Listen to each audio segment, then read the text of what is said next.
Praise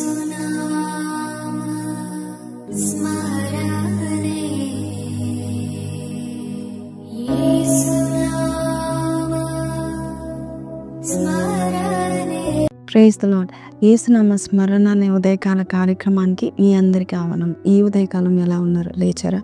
దేవుని యొక్క వాగ్దానం వినడానికి వేగిరపడుతున్నారు కదా? ప్రతిరోజు ఈ యేసునామ స్మరణ వైనస్ కార్యక్రమం ద్వారా దేవుడు మీతో మాట్లాడుతున్నారని చాలామంది చెప్తా ఉంటున్నారు. సో అందుని బట్టి మీ అందరికీ కూడా వందనాలను దేవుడు వాడుకుంటున్న విధానం బట్టి వందనాలు తెలియపరుస్తున్నాను. అలాగే ఈరోజు వాగ్దానం విందామండి. పడిపోయిన వారికి దేవుడు మంచి వాగ్దానం ఇస్తున్నాడు. మీకా 7:8 నా శత్రువా, నా మీద అతిశయింపవద్దు, నేను క్రింద పడినను తిరిగి లేతును, నేను అంధకారమందు కూర్చున్నను, యెహోవా నాకు వెలుగుగా ఉండను. ఈరోజు వాగ్దానము ఎవరికంటే, మనము పడిపోతూ ఉన్నప్పుడు ఇదేమో అనుకుంటా ఉంటాం కదా, ఇంకా లేవలేను అనుకుంటారు కదా, మనుషులు హేళన చేస్తున్నారు కాబట్టి ఇంకా వద్దు అనుకుంటాం కదా. ఒక మాట చెప్తానండి, దేవుడు అంట పడిపోయిన వారిని ఉద్ధరిస్తూ ఉంటాడు.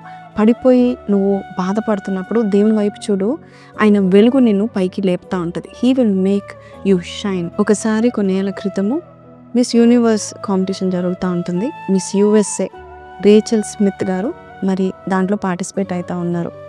అయితే ఆమె ఎంతో కాన్ఫిడెంట్గా ముందుకు వెళ్తూ ఉంది. ఒక ర్యాంప్ వాక్లో మధ్యలో అందరి ఎదురుగా నడుచుకుంటూ రావాలి. ఆమె హీల్స్ మీద నడుస్తూ ఉంటుండగా జారి పడిపోతుంది, వెనకకి పడిపోతుంది. అందరు హేళన చేయడం మొదలు పెడతా ఉంటారు. ముఖ్యంగా అక్కడ మెక్సికన్ క్రౌడ్ ఉన్నారు. వాళ్ళైతే మామూలుగా హేళన చేయట్లేదు, భయంకరంగా ఆమె నడుస్తున్నా కూడా హేళన చేస్తూ ఉంటున్నారు. మరి నాలాంటిది అయితే ఖచ్చితంగా అక్కడ ఉంటే ఏడ్చేసేదేమో. కానీ ఆమె ధైర్యంగా ముందుకు వెళ్ళింది. తర్వాత టాప్ 5 లిస్ట్లో ఆమె వెళ్ళింది. అక్కడ ఒక జడ్జ్ ఒక క్వశ్చన్ అడుగుతున్నాడు, అమ్మా నీవు ఒకవేళ తిరిగి జీవించాలి అనుకునే క్షణం ఏంటి, ఇది జరగకుండా ఉంటే బాగుండేది అనుకునే క్షణం ఏంటి అని అడుగుతాడు.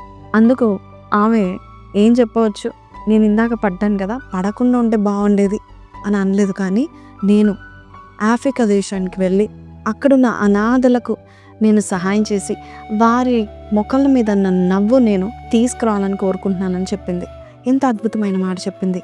నిజమే, నీ జీవితంలో కూడా దేవుడు నీవు పడిపోవడము ఓకే, అది సహజమే అనుకుందాము, కానీ తిరిగి లేవనెత్తడానికి నీవు ఒంటరిగా లేవో, దేవుడు తన హస్తాన్ని చాపి నేను లేపుతా ఉంటున్నాడు.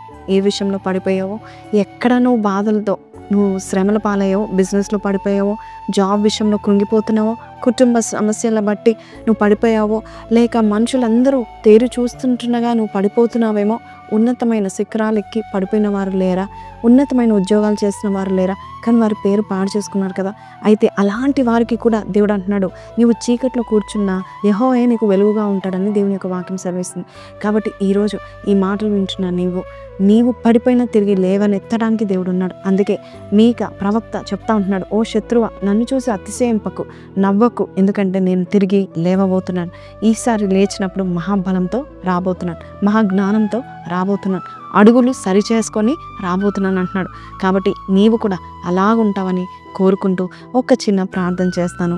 కళ్ళు మూసుకోండి. ఈ ఉదయకాలం ఈ ప్రార్థన ద్వారా, ఈ మాటల ద్వారా స్టార్ట్ చేద్దాం. కళ్ళు మూసుకుందాం. ప్రార్థన.